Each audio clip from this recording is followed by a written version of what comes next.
అందమైన జీవితం కార్యక్రమానికి స్వాగతం. నమస్తే కళ్యాణ్ గారు. నమస్తే జయ గారు. ఈరోజు ఎపిసోడ్లో ఒక తల్లి ఆవేదన అండి. అయ్యో, నా బిడ్డ నాకు కాకుండా పోతుంది. ఏదో అంటారు చూడండి, కరవమంటే కప్ప కోపం, విడమంటే పాము కోపం అన్నట్లుగా మాట్లాడితే ఏదైనా చేసేసుకుంటుందేమో, చెప్పాలి కానీ చెప్పలేము. కానీ మాట్లాడితే ఏమైపోతుందో అని చాలా, అంటే అసలు నేను చూస్తే నాకైతే కళ్ళల్లో నీళ్లు తిరిగినాయి. మరి ఫోన్ చేసేస్తానండి, చేయండి నెంబర్ ఇచ్చారు, ఒకసారి అర్జెంటుగా మీరు మాట్లాడాల్సిన పరిస్థితి ఇది.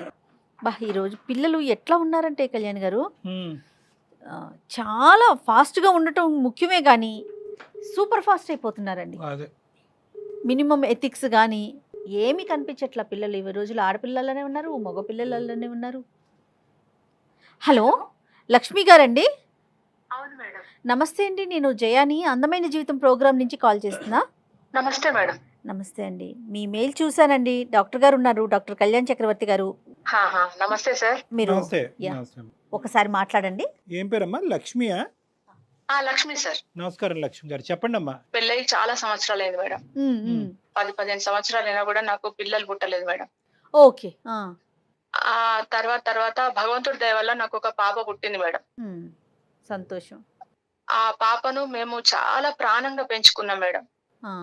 నేను, మా ఆయన, ఇంకా మా ఆయననైతే అసలు కాలు కింద పెట్టకుండా పెంచిండు మేడం పాపని. అదే లేక లేక కలిగింది కదా, అంత ప్రేమగా పెంచుకొని ఇంటర్ వరకు మా దగ్గర పెరిగింది మేడం అమ్మాయి.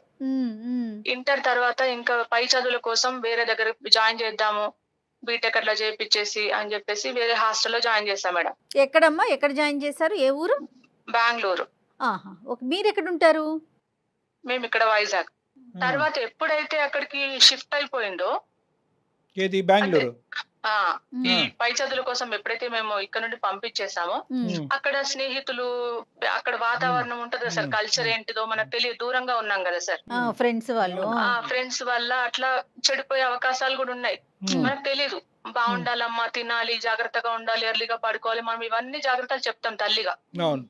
ఎంత చెప్పాలో అంత చెప్పుకుంటూ వచ్చాం. చదువు అయిపోయింది, జాబ్ లో జాయిన్ అవుతానండి. జాబ్ లో జాయిన్ అవుతానంటే సరే అని జాబ్ లో జాయిన్ అయిన తర్వాత మళ్ళీ ఒక రోజు వెళ్లాల్సి వచ్చింది. అమ్మాయి బర్త్డే వచ్చింది, పుట్టినరోజు వస్తే మా ఆయనకి హార్ట్ ఆపరేషన్ అయింది మేడం ఇక్కడ.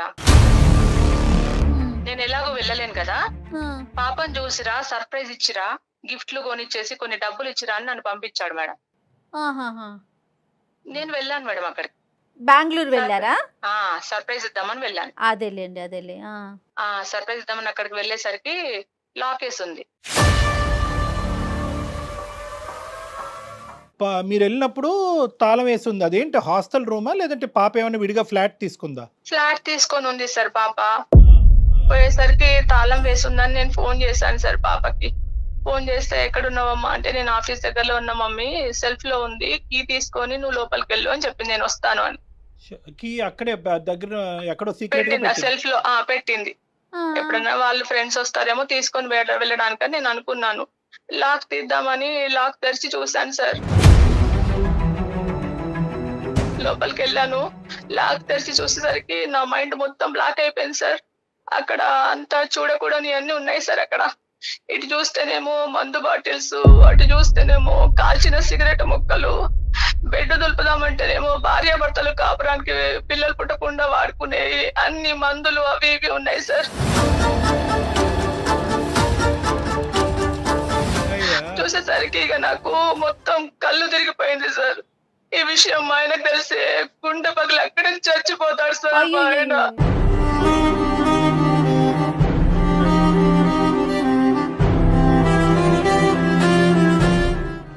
ఇది జరిగి ఎంతకాలం అయిందమ్మా? సార్ చాలా రోజులు అయింది సార్. మరి ఇంతకు ముందు ఎప్పుడు పాప రూమ్ కి మీరు విజిట్ చేయలేదా? ఇదే ఫస్ట్ టైమా? ఇదే ఫస్ట్ టైం సార్. మేము పాప పేరేంటమ్మా ఇంతకి? ప్రియాంక మేడం.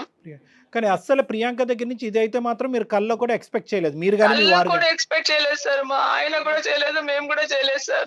కానీ అంటే ఏమన్నా గట్టిగా అడుగుదామంటేనేమో మా ముందే విచ్చలవిడిగా ఏమన్నా చేస్తామని భయం సార్. ఇంకా గట్టిగా అడిగితే ఈ మధ్యలో పిల్లలు చచ్చిపోతున్నారు కదా సార్, ఆత్మహత్య చేసుకొని.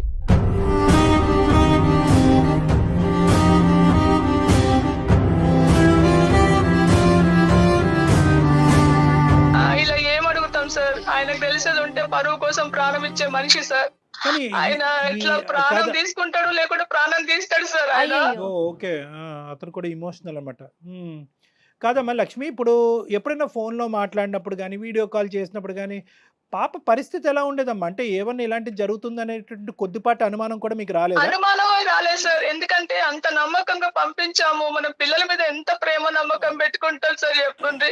మా పాప అట్లా పోయింది అంటే అంత అపనమ్మకంతోటి మనం మాట్లాడం కదా సార్. వీడియో కానీ కాల్ చేసినా మామూలుగానే ఉంది సార్ ఆమె. కానీ కాదమ్మా, అడిగి వాస్తవాలు తెలుసుకోకపోతే ఇంతే ఉందా? లేదంటే ఇంకా ఎంత లోతుందో మనకు తెలియాలి కదమ్మా! ఇప్పుడు మీరు అడగకుండా ఎలా ఉంటారు? ఇప్పుడు ఎన్ని రోజులని దాస్తారండి? ఇప్పుడు ఇదేంటంటే కేవలం ఒక అలవాటు అనే పరిధిలో ఉందా? లేదంటే నేరం అనే పరిధిలోకెళ్ళిందా? అంటే ఇంకా ఏమన్నా నా ఉద్దేశ్యం ఏంటంటే ఇంకా డ్రగ్స్, గిగ్స్ ఇలాంటివి ఏమైనా ఉన్నాయా? ఇంకా నేను అడిగే ప్రయత్నం చేయలేదు సార్. అందుకనే మిమ్మల్ని సంప్రదించానండి. ఓకే. ఎలాగైనా మీ ద్వారా నాకు న్యాయం జరగాలి. మా ఆ! భార్యాభర్తలకు మళ్ళీ మా కూతురు మా దగ్గరకు రావాలి. మేము తల్లిదండ్రులుగా ఆ ప్రేమ మళ్ళీ పొందాలి అనే ఆవేదన సార్. అయ్యయ్యో! అయ్యో! లేదమ్మా, నువ్వు ఓదార్చుకో అమ్మా. అంటే మీ వారికి ఇంకా తెలీదమ్మా ఇదంతా? మా వారికి తెలియదు సార్. ఒకవేళ తెలిస్తే అక్కడే మంచాలోనే గుంట పడతాడు. అక్కడే చచ్చిపోతాడు సార్ మా ఆయన. అయ్యో! లక్ష్మి గారు. ఊరుకోండి. అట్లా ఏం కాదు లక్ష్మి గారు, ఉండండి. ప్రతి సమస్యకి ఒక పరిష్కారం ఉంటది. ఆవిడ డోంట్ వరీ, పాపం డోంట్ వరీ. రూమ్ వరకు వెళ్ళేంత వరకు చాలా గట్టిగానే మాట్లాడింది. కానీ ఒక్కసారి రూమ్‌లోకి ఎంటర్ అయిన తర్వాత ఆవిడ చూసినటువంటి సన్నివేశం, అమ్మ ఒక్కటి నాకు ఒక చిన్నపాటి అనుమానము, ఆలోచన. ఇవన్నీ సార్ కూడా మీ అమ్మాయే చేసిందంటానికి ఏంటి? అంటే వేరే ఫ్రెండ్స్ ఎవరు అంటే అంటే చిన్న light at the end of the tunnel అంటారు కదా! చిన్న గోరంత దీపం చిన్నది. బహుశా ఏమన్నా ఫ్రెండ్స్ వచ్చి అది వాడటమా? లేదంటే వేరే వాళ్ళకి ఎవరికైనా రూము ఏదైనా సబ్‌లీజ్ లాంటికి ఇచ్చి ఎవరైనా ఫ్రెండ్స్‌కి ఇచ్చి వాడుకోవటం వల్ల అలా ఏర్పడిందనేది ఒక చిన్న, ఎందుకంటే మీరు మొదటి నుంచి మీ అమ్మాయి క్యారెక్టర్ గురించి చెప్తూ అద్భుతంగా ఉంది, మా అమ్మాయికి మించిన వాళ్ళు ఎవరు లేరంటున్నారు. అలాంటి అమ్మాయి ఇలాగ కేవలం వైజాగ్ నుంచి బెంగుళూరు వచ్చి ఇంత మార్పు చెందుతదా? అంటే మాట్లాడే విధానంలో మనకు తెలిసిపోతుంది కదా సార్ ఎలా ఉంది అనేది. ఇప్పుడు మామూలుగా మాట్లాడడంలో అమ్మ నేను వస్తున్నాను, ఎంత ప్రేమగా పరిగెత్తుకొని నేను వస్తున్నా, ఊరు నుండి వచ్చానంటే పరిగెత్తుకొని వస్తారు కదా. అదే. నువ్వు అక్కడ ఉండు నేను వస్తున్నాను మాటల విధానంలో మనం తెలుసుకోవచ్చు కదా సార్.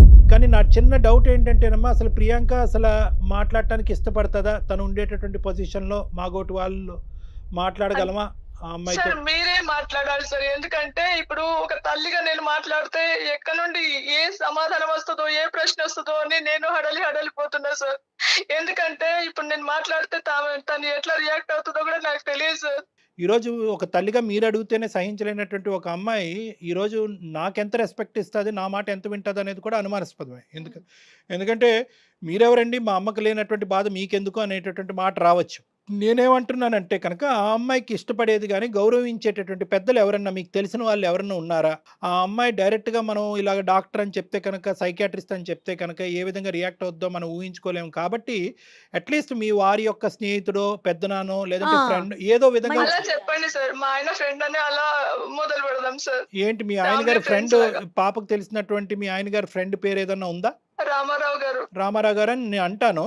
చూద్దాం అమ్మాయి, అమ్మాయి ఇలాగా నేను రామారావు గారిని మాట్లాడుతున్నానమ్మా, చిన్నప్పటి నుంచి నిన్ను చూసిన వాడిని అని ఆ విధంగా మనం ముందుకు తీసుకెళ్ళి ఏ విధంగా రియాక్ట్ అవుతుందో చూద్దాం. తర్వాత మన ఐడెంటిటీ అనేది రివీల్ చేద్దాం అమ్మా.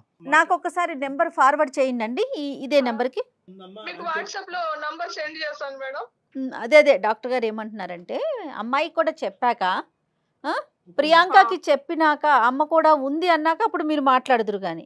అలాగే మేడం. రైట్ అండి. పరిస్థితి బట్టి మాట్లాడదాం. హలో ప్రియాంక. హలో హలో చెప్పండి ఎవరు? అమ్మా ప్రియాంక, నేను రామారావునమ్మా, నాన్నగారు వాళ్ళ స్నేహితుడిని. గుర్తున్నానమ్మా? ఏమోనండి నాకు గుర్తులేదు. చెప్పండి. నేను నాన్నగారు చిన్నప్పుడు ఒకే ఆఫీస్లో పనిచేసే వాళ్ళం అమ్మా. ఎలా ఉన్నావు తల్లి? బానే ఉన్నాను. చెప్పండి మీరు ఎలా ఉన్నారు? నాన్నగారికి ఈ మధ్యన ఆరోగ్యం బాగాలేదు తెలుసు కదా. అవును. హార్ట్కి సంబంధించినటువంటి ఇష్యూ ఒకటి ఉండే కదమ్మా. అయితే నాన్నగారు ఏమొచ్చి ఒకసారి పాప ఎలా ఉందో ఒకసారి మీరు కూడా కనుక్కొని తెలుసుకోండి, ఎందుకంటే ఈ మధ్యకాలంలో నాకు ఈ హార్ట్ ఇష్యూస్ ఉండటం వల్ల పూర్తి స్థాయిలో నేను పాపతో కూడా కమ్యూనికేట్ చేయలేకపోతున్నాను అని అన్నారన్నమాట. సో అందు గురించి నేను నెంబర్ ఇస్తే కనుక నేను మాట్లాడుతున్నాను. ఎలా ఉన్నావమ్మా? మొన్న మా మమ్మీ వచ్చింది, చూసింది, వెళ్ళారు కదా, ఇంకేంటి తెలిసిందే కదా. అదేనమ్మా, అమ్మతో కూడా మాట్లాడటం జరిగింది నాన్న. అమ్మతో కూడా మాట్లాడితే అమ్మ ఏమో వచ్చి కొద్దిగా బాధపడింది అనమాట. అంటే తను రూమ్కి వచ్చినప్పుడు నువ్వు లేవంట. సరే ఎక్కడో అవును. ఫ్రెండ్ ఇంటికో బయటకో ఎక్కడికో ఎల్లి ఉంటావు అన్నట్టుగా అమ్మ అనుకుంది. లోపలికి వెళ్ళింది. ఆ తాళం అక్కడే పెట్టేవంటగా లోపలికి వెళ్ళింది అమ్మ. అయితే అక్కడేవో కొన్ని చూడకూడనివన్నీ చూసి అమ్మ చాలా మనస్తాపం చెంది ఒక డిప్రెషన్‌లోకి వెళ్ళి నాకు చెప్పిందమ్మ. నాకు కూడా ఫోన్ చేసి చెప్పింది. అంటే నాన్నగారి వరకు హ్మ్. ఈ సబ్జెక్ట్ ఇంకా మనం పట్టుకెళ్ళలేదు. ఎందుకంటే నాన్నగారు ఉండేటటువంటి పరిస్థితి బట్టి ఇప్పుడు అతనికి ఈ పరిస్థితిలో ఇది తీసుకెళ్ళి చెప్తే కనుక బాగుండదన్నట్టు. ఇవన్నీ మీకెందుకసలు?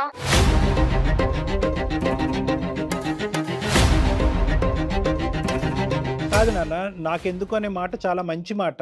కానీ ఇక్కడేంటంటే, నాన్నగారు అడగలేనటువంటి పరిస్థితి. ఓకే. ఖచ్చితంగా నాన్నగారు కూడా మొన్న ఒక 4 రోజుల క్రితం, "ఏవండీ పాప అక్కడ ఒక్కతే ఉంటుంది. చిన్నప్పటి నుంచి మీరు మీ కళ్ళెదురుగుంటే పాప పెరిగింది కదా! ఒకసారి కనుక్కోవటం" అనేటటువంటి మాట అనటం వాస్తవమే. కానీ దాంతో పాటు అమ్మ తర్వాత నాకు ఈ షాకింగ్ న్యూస్ చెప్పేటప్పటికి, ఇంకా నా మీద ఇంకా బాధ్యత పెరిగిందమ్మా. అంటే మీ కుటుంబానికి చిన్నప్పటి నుంచి తెలిసినటువంటి ఒక వ్యక్తిలాగా, మీ నాన్నగారి తర్వాత ఒక పెద్ద స్థాయిలో ఉండేటటువంటి ఒక వ్యక్తిలాగా, నువ్వు నువ్వు నువ్వు ఈ పరిస్థితుల్లో ఏ పరిస్థితిలో ఉన్నావు అనేటటువంటి తెలుసుకోవటం ఒక ఇంపార్టెంట్ అంశంగా భావిస్తూ నేను కాల్ చేయటం జరిగిందనమాట. ఇవన్నీ అంటే నాకెందుకు అనేది ఒక సబ్జెక్ట్ అమ్మా. అక్కడ మీ అమ్మగారు చూసినటువంటివి నిజాలా కాదా అనేది రెండో సబ్జెక్టు. అవి నిజాలా కాదా? చూడండి అంకుల్, మీరు ఇవన్నీ కనుక్కునే అవసరం లేదు. మీ వరకు ఏంటి అది చూడండి ఫస్ట్. నా గురించి మీకు అవసరం లేదు. నేను ఎలా ఉన్నాను అనేది అవన్నీ మీకెందుకు? నా లైఫ్ ఇది, నా ఇష్టం. నేను ఎలాగైనా ఉంటాను. అది అడిగే రైట్స్ మీకు లేవు. పోనీ మీ అమ్మగారికి ఉన్నాయమ్మా? అవును, మా అమ్మే డైరెక్ట్ గా వచ్చి అడుగుతుంది కదా. అలాంటప్పుడు మీకేం రైట్స్ ఉన్నాయని అసలు నన్ను అడుగుతున్నారు నాకు కాల్ చేసి? ఒక్క నిమిషం ఆలోచించు. అమ్మకి నన్ను మధ్యలో పెట్టి అడిగించవలసినటువంటి అవసరం ఏముంటది తల్లి?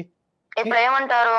అమ్మ చిన్నప్పటి నుంచి నిన్ను అల్లారు ముద్దుగా పెంచుకుని ఈ లెవెల్ వరకు తీసుకొచ్చి కళ్ళు మూసుకుని మా అమ్మాయి సక్సెస్ఫుల్గా ఒక మంచి సిటిజన్ ఆఫ్ దిస్ కంట్రీ అవుతుంది, మా పేరు నిలబడుతుంది అని చెప్పి మీ తల్లిదండ్రులు చిన్నప్పటి నుంచి ఆశపడ్డారు.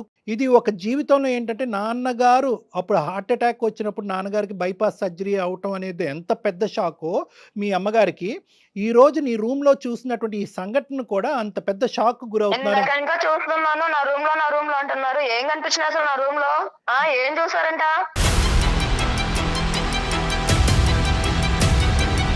అంత పెద్దగా ఏమున్నవి చూడండి, ఏముంటాయి అసలు చూడడానికి? ఏమున్నాయంట అసలు? కాదమ్మా, మందు బాటిల్ కనిపించడం నిజం కాదా?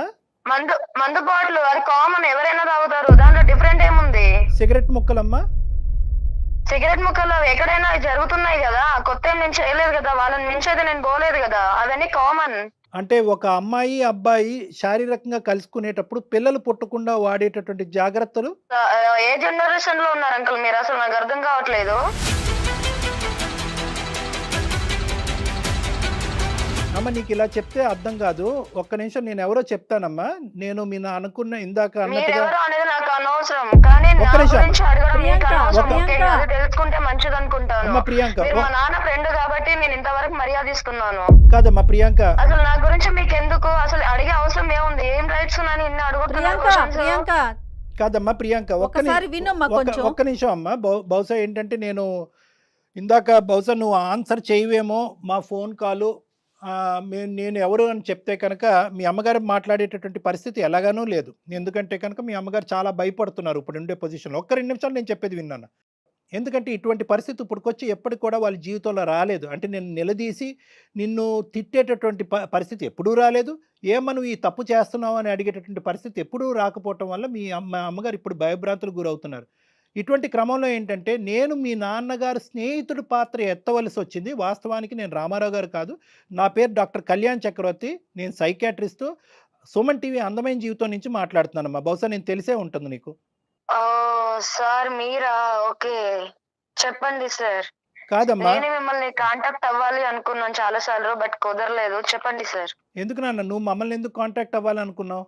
అంటే ఇక్కడ అమ్మ నాన్నని వదిలేసి ఇక్కడికి వచ్చాక లైఫ్ కొంచెం చేంజ్ అయింది. దీంట్లోకించి ఇప్పుడు మీరు అడిగారు కదా నన్ను ఇలా ఎందుకు ఉంటున్నారు అని. దీంట్లోకించి నేను బయటికి రావాలి అని చాలా సార్లు ట్రై చేశాను. కాకపోతే అది నా వల్ల కావట్లేదు. సో అయితే అమ్మ చూసిందంతా నిజము, అదంతా కరెక్టే. అదేనే అంటే మా మమ్మీకి చెప్తే ఎక్కడ రియాక్ట్ అవుతుందేమో అన్న ఒక భయంతోనే నేను ఆగాల్సి వస్తుంది. ఇంకొకటి ఏంటంటే నేను చెప్తే తను మళ్ళీ సడన్ గా ఏం చేసుకుంటుందో లేకపోతే నన్ను ఏమంటుందో అన్న ఒక భయంతోనే నేను ఆగాల్సి వస్తుంది. అందుకే నేను తనకి ఏం చెప్పలేకపోతున్నాను. కరెక్టేనమ్మా, ఆ పాయింట్ వరకు వద్దాము. కానీ ఏంటంటే ఇప్పుడు అట్లీస్ట్ ఇప్పటికైనా నాకు ఒక హక్కు ఉందేమో, ఆ హక్కు నాకు ఇస్తున్నావేమో నేను అనుకుంటున్నానమ్మా. అడగచ్చా ఒక 2 ప్రశ్నలు? తప్పకుండా సార్. థ్యాంక్ యూ వెరీ అడగండి మచ్. సార్. అమ్మా అసలు ఇందులోకి ఎలా దిగేవమ్మా? సార్ ఇప్పుడు హాస్టల్లో ఉన్నంత వరకు బాగానే ఉంది. రూమ్ లోకి వచ్చాక ఫ్రెండ్స్ వల్ల చాలా అంటే నేర్చుకున్నాను. కాకపోతే ఇప్పుడు బయటికి రావాలంటే కొంచెం ఇబ్బందిగానే ఉంది సార్. రాలేకపోతున్నాను. నేను బయటికి రావాలి అని ఎంత అనుకుంటున్నానో ఇంకా డీప్ గా లోపలికి వెళ్ళిపోతున్నాను అనమాట. కాదు నాన్న, ఈ డ్రింకింగ్ స్మోకింగ్ వరకు ఒకటి ఒక ఎత్తు. ఈ ఏవైతే కనుక ఇవి చూసారు కదా అమ్మ, కొన్ని పిల్లలు పుట్టకుండా జాగ్రత్త పడేటటువంటి పరికరాలు అవి రకరకాలు ఉంటాయి. అవి ఎందుకమ్మా? అవి ఎవరు వాడుతున్నట్టు? అవి అంత అవసరం ఏముంది? ఇంకా అప్పుడప్పుడు అవి చెప్పుకోలేము సార్. బాగుండదు అది చెప్పుకుంటే. సరే సరే సరే, నాకు అర్థమైంది. ఇంకేమైనా డ్రగ్స్ అలాంటివి ఉన్నాయమ్మా?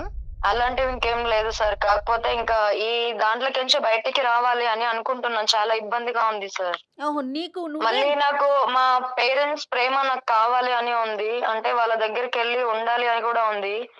వాళ్ళకి చెప్తే ఎలా రియాక్ట్ అవుతారు అన్న భయం కూడా ఉంది. అంటే తనకే ఉంది ఆలోచన దాంట్లో నుంచి బయటపడాలి, కానీ రాలేకపోతుంది. కానీ ప్రియాంక, ఇప్పుడు కాదు నాన్న, ఇది మొక్కగా ఉన్నప్పుడే దీన్ని తుంచేసేయాలి. ఈ అలవాట్లలోకి ఇంత లోపలికి వెళ్ళిపోయి ఆఖరికి ఏంటంటే నేను బయటకు రావాలి అంటే, బహుశా ఏంటంటే ఇది వినేటటువంటి అన్ని యువతి యువకులందరికీ కూడా ఇది ఒక మంచి సబ్జెక్టు. అంటే ఏంటంటే ఈ అలవాట్లకి బానిస అయ్యేటటువంటి పరిస్థితి ఎప్పుడు వస్తుంది అంటే కనుక ఆదిలోనే ఇందులోంచి బయటపడి తప్పించుకునేటటువంటి ప్రయత్నం పూర్తి స్థాయిలో చేస్తే కనుక తొందరగా బయటకు వస్తాం.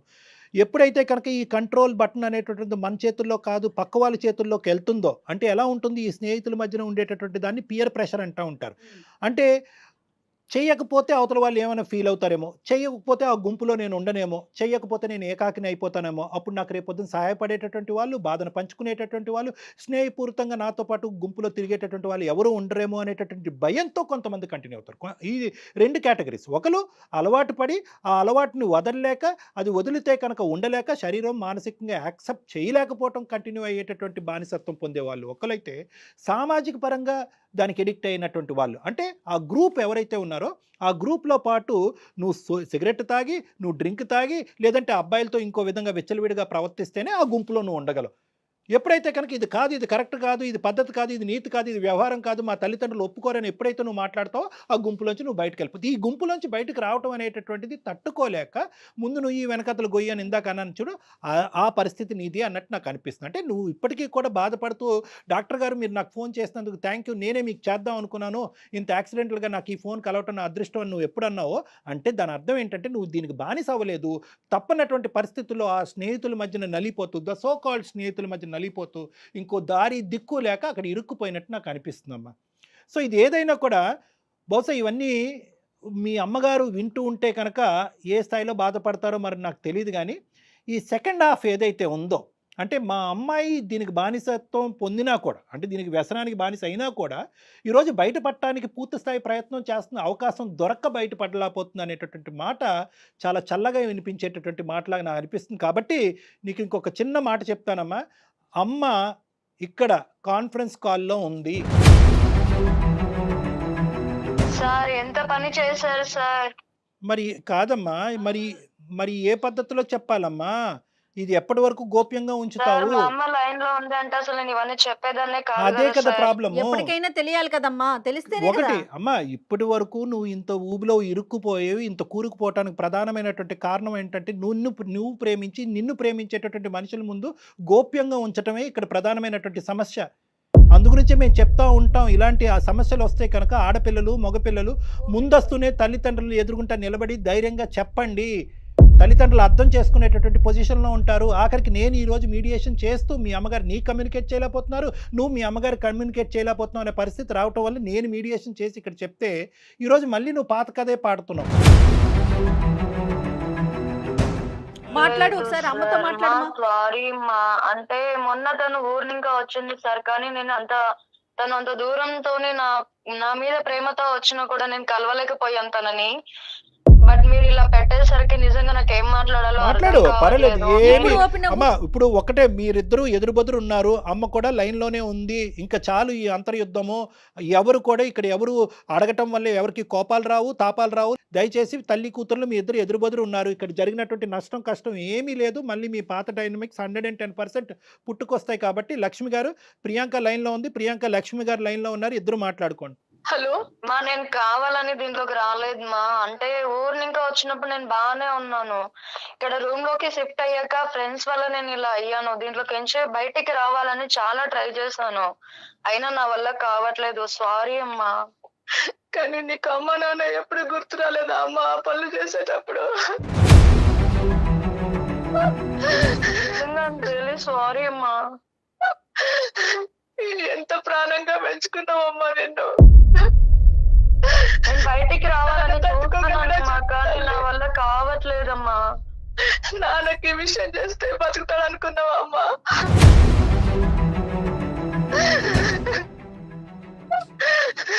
అమ్మా ఏడవద్దు. ఇప్పుడు నేను మళ్ళీ నాకు ఒక అవకాశం ఇవ్వమంటున్నాను నిన్ను. నాకు ఈ జాబ్ కూడా వద్దు, నాకు ఈ రూమ్ కూడా వద్దు. నేను మళ్ళీ వచ్చి మీ దగ్గరే ఉంటాను. నేను ఇవన్నీ మానేసి వద్దాం అనుకుంటున్నానమ్మా. ఇంకా దీంట్లోకి నుంచి బయటకు రావడానికి నేను ట్రై చేస్తాను. ఎంతో అల్లారు ముద్దుగా పెంచి పెద్ద చేసి ఎంతో కీర్తి ప్రతిష్టలు తెస్తావు అనుకున్నా, కానీ నువ్వు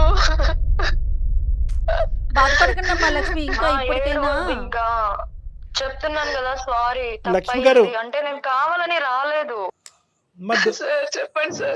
తల్లి బంగారు తల్లి, ఒక లక్ష్మి గారు, ఎంతమంది తల్లిదండ్రులకి అంటే ఇటువంటి సన్నివేశం చూసిన తర్వాత, నాగోటు వాళ్ళు మాట్లాడిన తర్వాత, ఎంతమంది ఆడపిల్లలు కానీ అబ్బాయిలు కానీ ఈ విధంగా రియలైజ్ అయ్యి మళ్ళీ అమ్మ నాన్న ముందు క్షమాపణ అడగటం, నేను మాట్లాడినటువంటి పావు గంటలోనే క్షమాపణ అడగటము. వాస్తవానికి ఏంటంటే కనుక నేనేదో ఇష్టం ఉండి కోరిక పుట్టి అటువైపు పరిగెట్టలేదమ్మా, తప్పకి ఇరుక్కుపోయినటువంటి ఒక దరిద్రగొట్టి పరిస్థితి.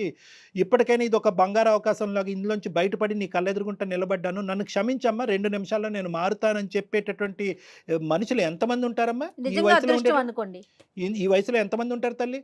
సో కాబట్టి ఏంటంటే కరెక్టే, మీ మీ మీ కడుపు ఘోష అనేది మాకు అర్థం అవుతుంది. ఎందుకంటే మీ శోకం ఏంటంటే, అరే ఇదేంటి ఎక్కడెక్కడో ఇలాంటి అలవాట్లు, ఇలాంటి పాడలవాట్లు, ఇలాంటి పరిస్థితులు జరుగుతాయి అనుకుంటాను, కానీ మా ఇంట్లో మా కన్న కూతురు ఇలా చేస్తుందని నేను అనుకోను. ప్రతి తల్లిదండ్రుల యొక్క వాదన ఇదే.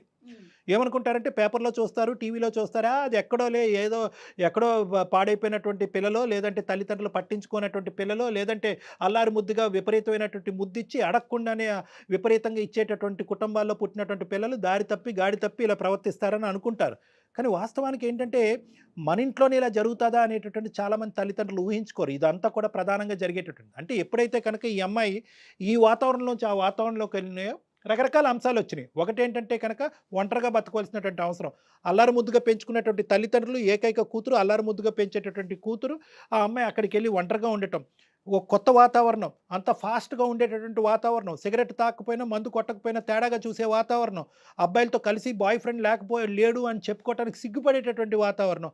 సో ఇటువంటి వాతావరణంలోకి వెళ్ళేటప్పటికీ ఆ అమ్మాయి ఏమనుకుందంటే ఇదే నార్మేమో, ఇది సాంప్రదాయం ఏమో, నేనే ఇప్పుడు దాకా నూతులో కప్పలాగా ఉన్నానేమో, ఇది వాస్తవమైనటువంటి ప్రపంచం ఏమో, ఈ ప్రపంచానికి నేను ఎస్ చెప్పకపోతే కనుక ఈ ప్రపంచం నాకు నో చెప్తాదేమో అనేటటువంటి భయంతో దిగినటువంటి ఒక బానిస ఈ అమ్మాయి.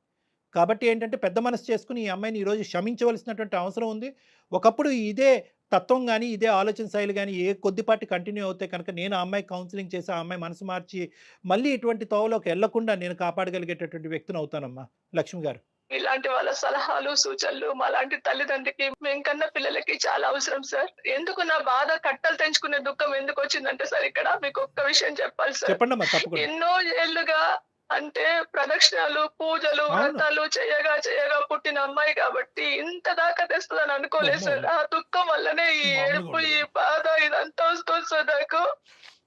దేవుడు వరం ఇస్తూనే శాపించాడు అనేటువంటి పరిస్థితి. అమ్మ ప్రియాంక, సార్ చెప్పండి సార్. నేను ఇప్పటికీ కూడా అమ్మకి దొరికాను కాబట్టి మారేను అనేటటువంటి ప్రియాంక కాదని నేను అనుకుంటున్నాను. అదేం లేదు సార్, నేను మా అమ్మ దగ్గర చెప్పాలని అనుకున్నాను, బట్ మీ వల్ల తెలిసింది, మంచిదే అయ్యింది నాకు. నిజంగా ఐఎమ్ రియలీ సారీ అమ్మా. సరే నాన్న, ఓకే, సారీ, ఓకే. తక్షణ కర్తవ్యం ఏంటంటే కనుక మళ్ళీ ఎక్కడ చెప్పా పెట్టకుండా పెట్టి బేడ సర్దుకుని వెనక్కి వచ్చేసి ఇక్కడ ఇంటికి వచ్చిన తర్వాత, వైజాగ్ వచ్చిన తర్వాత కావాలంటే వాళ్ళకి నోటీస్ పంపించి జాబ్కి రిజిగ్నేషన్ పెడితే కానీ అక్కడ మొత్తానికి డిక్లేర్ చేయొద్దు ఆ గుంపుకి. అర్థమైందా? బాబు వెళ్తున్నా గుడ్ బై, అమ్మ వెళ్తున్నా గుడ్ బై అని చెప్పారు అనుకో, అందరూ నిన్ను చుట్టుముట్టేస్తారు, సాయంత్రం పబ్బుకు పట్టుకెళ్ళిపోతారు. కాబట్టి నేనేమంటున్నానంటే ఎవరికి చెప్పకుండా నీ దారి నువ్వు నీట్గా సర్దుకుని వెనక్కి వచ్చేసే, లేదంటే మళ్ళీ నిన్ను ఇన్ఫ్లుయెన్స్ చేస్తారు వాళ్ళు. Okay sir. చిప్పుగా వచ్చేసేయాలని అది డాక్టర్ గారు చెప్పే సలహా. మీ ఇద్దరికి మేము పాదాభివందనం చెప్పుకుంటున్నాము. మీ వల్లనే నా కూతురు నాకు దక్కింది. మీకు చాలా చాలా ధన్యవాదాలు సార్. అయ్యో, థ్యాంక్స్ లక్ష్మి గారు. థ్యాంక్ యూ అండి, థ్యాంక్ యూ. ఇంకా Thanks for this. బాధపడకండి, తను హ్యాపీగా తిరిగి వచ్చేస్తుంది. చక్కగా ఉండండి. అలాగే సార్, అలాగే. Okay. Thank you sir, thank you so much sir. Thank you అమ్మా. ఓకే, థ్యాంక్ యూ, నమస్తే. కానీ ఇంత ఫాస్ట్ గా ప్రియాంకలో మార్పు వస్తుందని ఎక్స్పెక్ట్ అయితే తనకుందా ఆలోచన. మార్పు కోరుకుంటున్న వాళ్ళకి మార్పు తొందరగా వస్తుంది మేడం. మన ఇంక ఇక్కడ అదృష్టం. మీరేం చేయక్కర్లేదు, అంటే అంతేనా కళ్యాణ్ గారు? అంతే, ఇక్కడ మనం చేయవలసినటువంటిది ఏమీ లేదమ్మా. ఎటొచ్చి ఏంటంటే ఫ్యూచర్లో ఇటువంటి పిల్లలు ఏంటంటే మళ్ళీ ఒక ప్రపంచంలోకి వచ్చారనుకోండి, వీళ్ళ యూజువల్గా వాళ్ళ సైకాలజీ ఎలా ఉంటుందంటే ఆ గ్రూప్లోంచి నేను బయటపడ్డాను కాబట్టి బహుశా ఏమీ కాదు, ఇంకో గ్రూప్ ఇంకో ఆలోచనతో ఇంకో యాంగిల్లో మళ్ళీ వీళ్ళ దగ్గరికి రావచ్చు. సో కాబట్టి ఏంటంటే వీళ్ళని కర్తవ్యం ఎప్పుడు చూసుకుంటూ ఉండాలి. అంటే కర్తవ్యం అంటే first realization of responsibility, ROR అంటూ ఉంటారు. పిల్లలందరికీ చెప్తూ ఉంటాను నేను, రియలైజేషన్ ఆఫ్ రెస్పాన్సిబిలిటీ. మీ బాధ్యత ఏంటి, మీ వయసు ఏంటి, మీ బాధ్యత ఏంటి, మీ తల్లిదండ్రులు మీ దగ్గర నుంచి ఏం కోరుకున్నారు, ఈ రెస్పాన్సిబిలిటీ రియలైజ్ అయ్యేంత వరకు ప్రియాంక లాంటి వాళ్ళు చాలామంది రావచ్చు, వాళ్ళు వచ్చేటటువంటి మార్పు మాత్రం పర్మనెంట్ కాదు. సో ఈ రియలైజేషన్ రావాలి. అది తెప్పించడానికి కొన్ని కౌన్సిలింగ్ సెషన్స్ అనేది యూజువల్గా చేస్తూ ఉంటాం. ప్రియాంకకి ఏం అవసరం పడకపోవచ్చమ్మా. రైట్ అండి, థ్యాంక్ యూ కళ్యాణ్ గారు. థ్యాంక్ యూ నమస్తే. జగన్, నమస్తే. అత్యాధునికమైన టెక్నాలజీతో ఫెర్టిలిటీ ట్రీట్మెంట్ అందిస్తోంది మెడిసి IVF.